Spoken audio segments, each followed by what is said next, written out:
My name is Yusuf Omar. I am the co-founder of #OurStories. Okay. We are a video publisher and we train communities all over the world to tell stories with phones and with wearable cameras. Are you enjoying capturing? I am. This is awesome.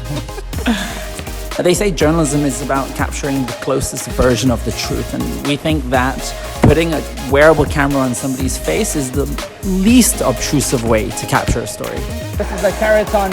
He operates on the train tracks and helps very, very poor communities to commute, and he's capturing it through his spectacles.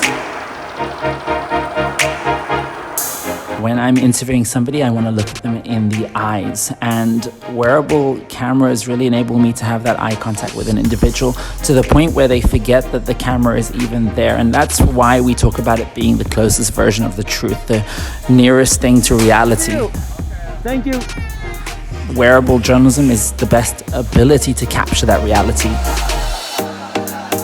As these cameras get better and better, we will find new and interesting purposes for which they may have never been designed, to empower more people to tell more stories and create a more understanding and empathetic world.